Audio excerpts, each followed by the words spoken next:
a proper degree of disagreement already. I think now Peter Jungen is next, and I think we will then move to, I think we're getting there.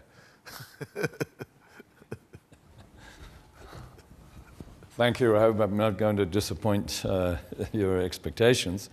But talking about the topic of this conference, I think it's very fitting to remind all of ourselves that the people who came here were based with their ideas on the best thoughts and ideas ever created in Europe of the Scottish Enlightenment. And it was a telling story that in the same year when Adam Smith published the Welsh Declaration of Independence was written in this country. We have the best 5 years of the world economy in our history, from 2002 to 2007. And now we have 5 years which look very different, from 2005 to 2010, where you could simply see that the emerging markets have grown by 45% as a group, and the industrialized countries have grown by only 5%. So we see a major shift in going on this.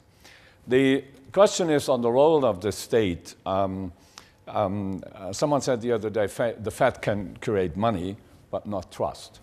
The corporate sector in the US has a net cash position, which is about 800 billion. It's about the whole package of the stimuli. And with all the money being spent in the last couple of years, a lot of studies done on the effects of the fiscal stimulus by Mian, by Amir Safi from University of Chicago Booth School. I'm not going into this, but at the fact we now see that the question is really what is still open for the state in the industrialized countries, where we have the state a part of the economy of about 50% in the EU, 40% in the US, but Russia 34, India 30, China 26 only. So obviously there is a wide range for their activity. And the question is, what could be the role for governments in what to do, or maybe more important, in what not to do? And therefore, if you understand that this is the future open system, just also a few comments to what Phil Magyar said on the flexibility. Okay, this is very important, but the question is rather, are we not dealing with uncertainties and not with the flexibility in a given structure? It was said the state should be an insurer against market risk. Okay, but not insuring the firms, but rather insuring the people. Maybe we agree on this, the correlation between PISA and growth. Well, I think that's absolutely correct, and Europe is very much, as we know, lagging behind in picking the winners. Well, there's a McKinsey study done a couple of years ago. Out of 10,000 business ideas, 1,000 firms are founded, 100 receive funding from VC, 20 have an IPO, and 2 become market leaders. And at a conference, unfortunately in Germany, a high representative of the Ministry of Economics said, okay, why don't we concentrate on the 2? It wasn't only a bad joke, but he proved that he hadn't understood the thing about how this. So industrial policy, whether that is successful in Germany, I have my doubts.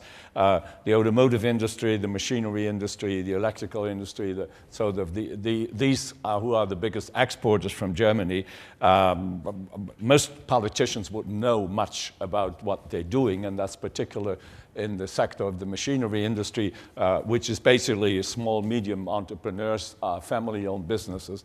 And most of them are unknown to politicians. They rather go to, when Daimler Chrysler opens a new plant, they go there, but they're not going there if someone starts a business and hires 5 people.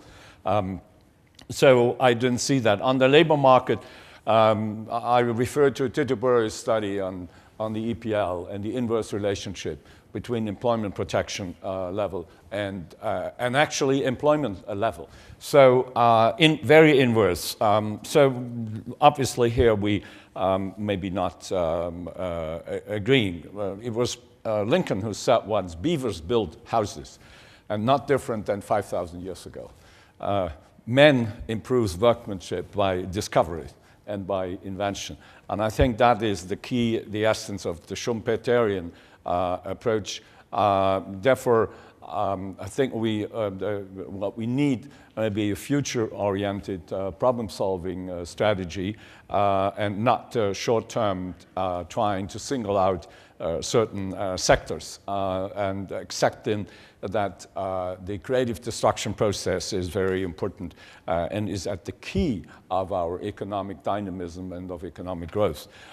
If we talk about the invention and the innovation, I would like to make the difference that the invention is a part of turning money into knowledge, and the innovation turning the knowledge into money.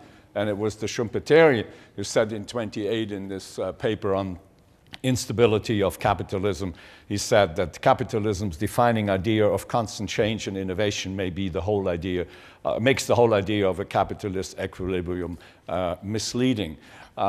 If you look on the, and just a few comments on the innovation part, and in particular on the on patents. Here is a role for governments to really be getting in. Israel, in the last 20 years, has registered 7,000 patents in the US. Egypt, 70. So much for innovation in that part of the world.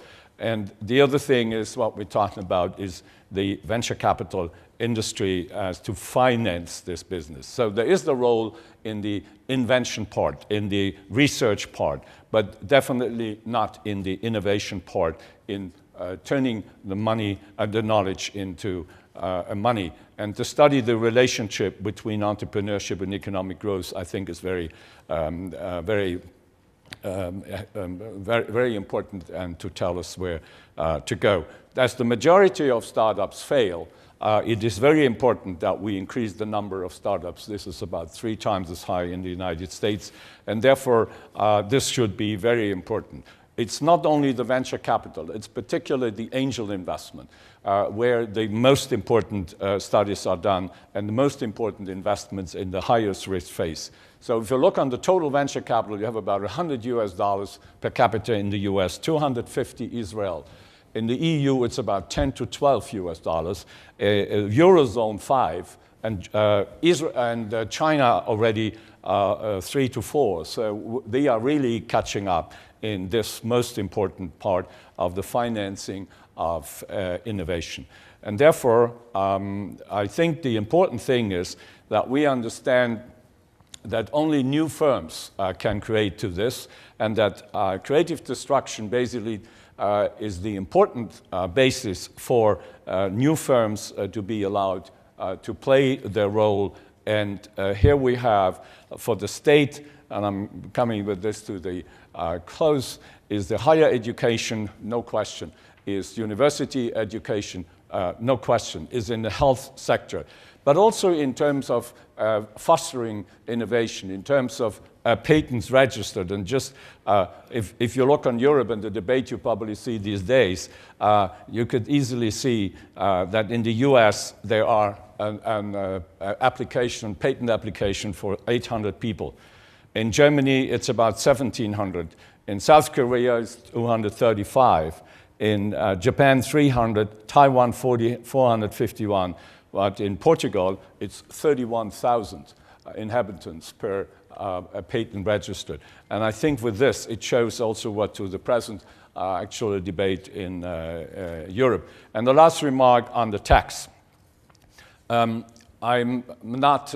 don't see in evidence that any progressive tax, which actually is an invention by Karl Marx from 1848. And the funny thing in Europe, we now have the former communist countries having a flat tax, basically 7 or 8 from the 8 members of the EU, whereas the Western European countries, so-called capitalist countries, have a taxation system, progressive taxation system based on Marx's proposal from 1848.